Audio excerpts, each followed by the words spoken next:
Selamat pagi anak-anak semuanya. Pada kesempatan yang baik ini Bapak akan menyampaikan arahan, himbauan, informasi kepada anak-anakku semuanya.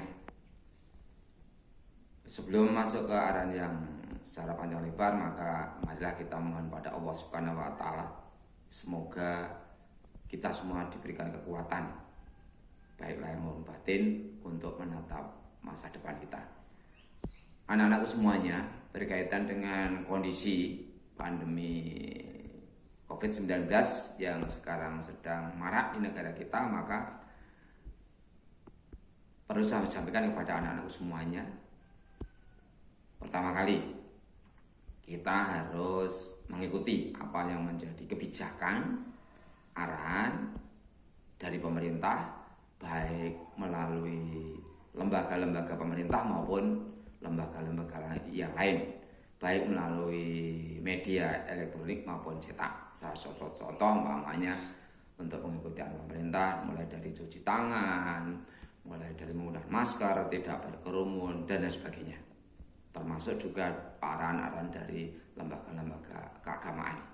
Sedangkan yang kedua, kita tetap semangat, tetap optimis bahwa kita dengan berikhtiar dan berdoa pasti pandemi yang melanda di negara kita ini akan segera berlalu. Dan dalam mengikuti proses belajar mengajar, semuanya sampai saat ini masih menggunakan proses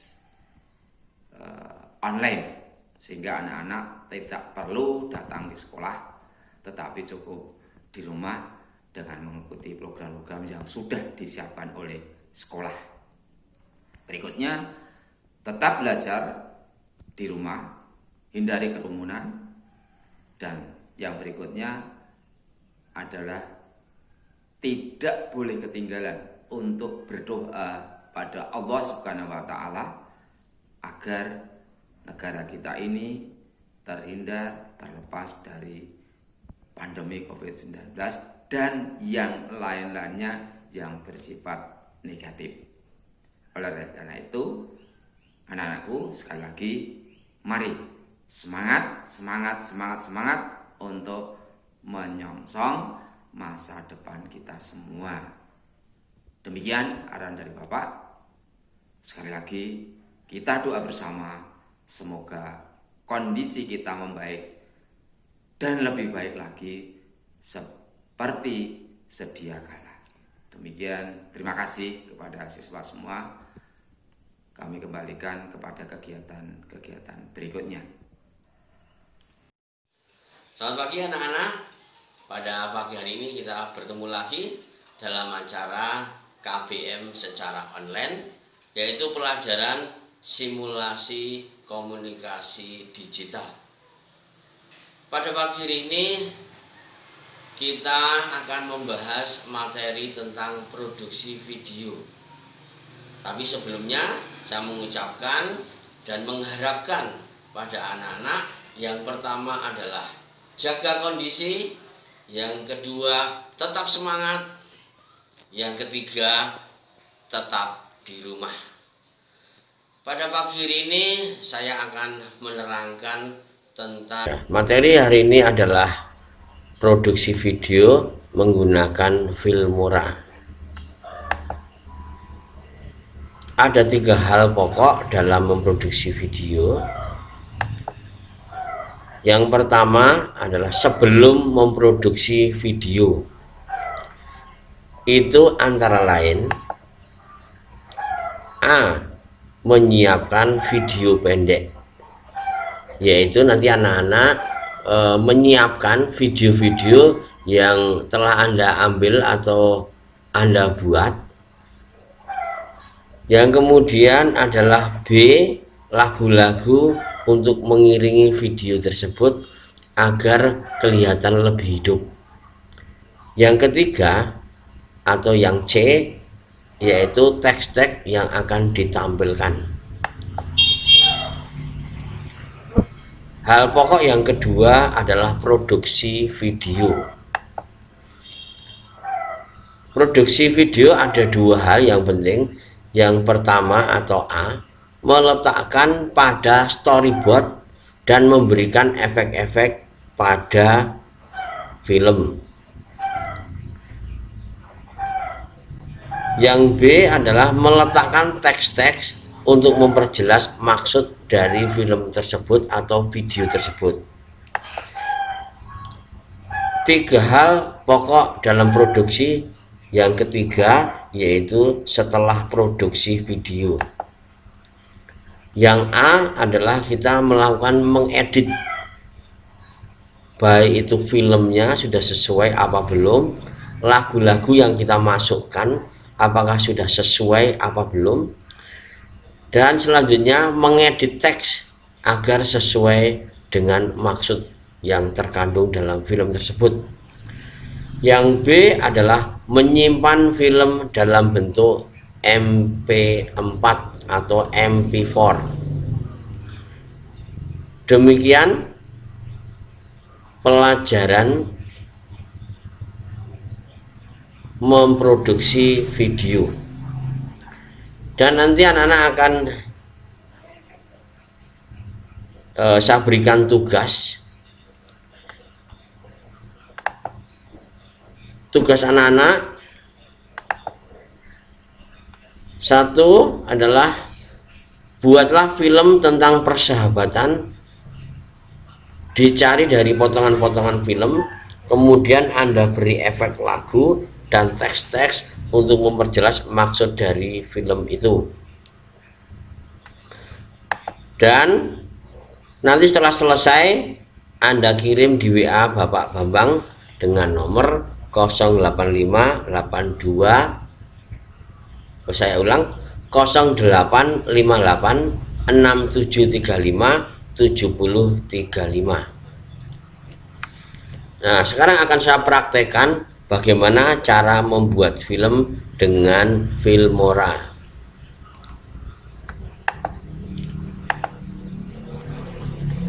Kita membuka Filmora.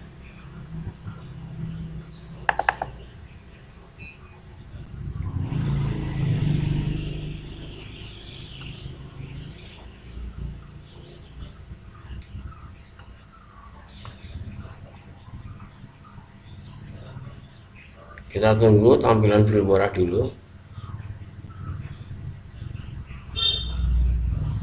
Ya.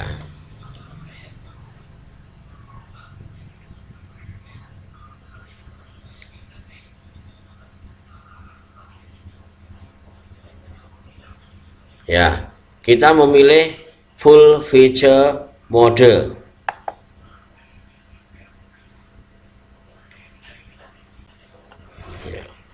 Nah, inilah tampilan Filmora yang akan saya terangkan. Yang pertama, karena ini penuh, kita hilangin dulu film-film yang ada di sini. Ya, baru kita ambil film-film yang akan kita gunakan. Kita cari yang di downloadan, contoh ya, kita masukkan di sini semua potongan-potongan film. Kita ambil contohkan 2 saja dulu.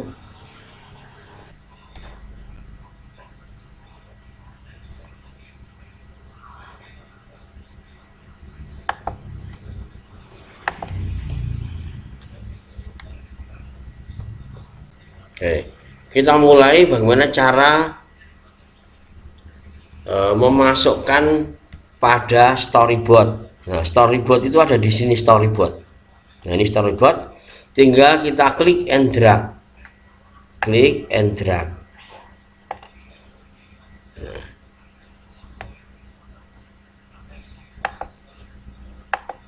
Meletakkan film pada storyboard.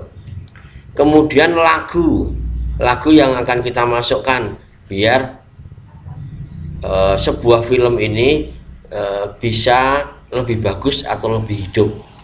Sama dengan caranya, kita klik, kita geser pada musik.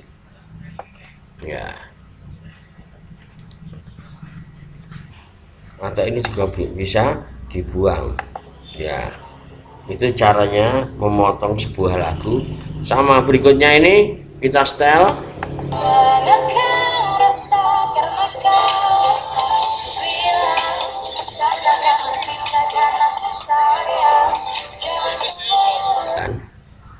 Nah, yang berikutnya adalah meletakkan sebuah teks. Nah, ini ada menu-menu, ini media, ini untuk musik, ini tulisan, ini untuk transition. Ini adalah untuk mempercantik atau memperindah sebuah film. Yang berikutnya kita membuat teks.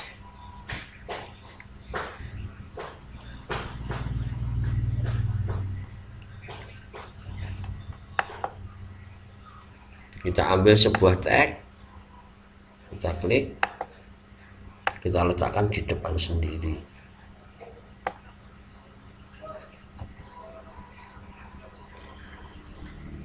Ini sangat mudah. Berikutnya kita simpan. Ya. Latihan.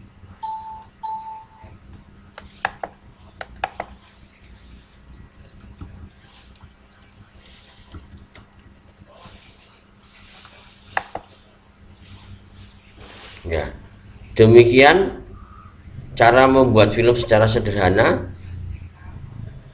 Nanti Anda coba-coba di rumah, bagaimana akan lebih menarik, bagaimana bisa Anda semakin kreatif dalam membuat sebuah film.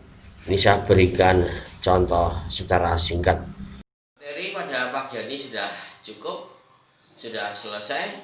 Untuk itu, minggu yang akan datang kalian sudah mengumpulkan tugas-tugas yang diberikan kepada Bapak Bambang. Anda kerjakan nanti di WA atau Anda kirim di WA dengan alamat 0858 6735 7035. Dan sebelumnya, assalamualaikum warahmatullahi wabarakatuh. Gimana kabarnya anak-anak? Semua sehat dan dalam lindungan Allah Subhanahu wa Ta'ala, dan semoga tetap selalu semangat. Nah, pada hari ini Ibu akan menjelaskan materi tentang laporan keuangan pemerintah desa atau daerah. Nah, di laporan keuangan pemerintah desa atau daerah itu meliputi yang pertama ada laporan keuangan akuntansi pemerintah desa yang mempelajari tentang tujuan laporan keuangan desa dan komponen laporan keuangan. Nah, yang kedua ada membuat laporan kekayaan milik desa. Nah, pada pembelajaran bab ini, anak-anak akan memahami mengenai laporan keuangan. Nah, laporan keuangan itu sendiri merupakan proses akhir dari suatu proses akuntansi di pemerintah daerah atau desa. Nah, materi yang pertama yang kita bahas adalah tujuan laporan keuangan desa. Nah, pada akuntansi pemerintah desa atau kelurahan, laporan keuangan desa itu dibuat sebagai bagian dari proses pelaporan keuangan yang lengkap.